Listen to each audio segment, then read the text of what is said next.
بسم الله الرحمن الرحيم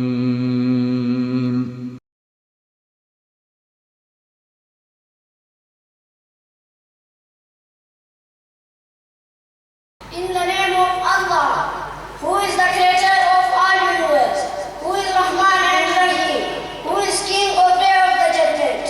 Respected teacher, dear listener, and my dear fellows, Assalamu alaikum wa rahmatullahi wa barakatuh. Today my topic is about the Holy Quran. The Quran is our holy book. It is in her bed. It has the tree form. It was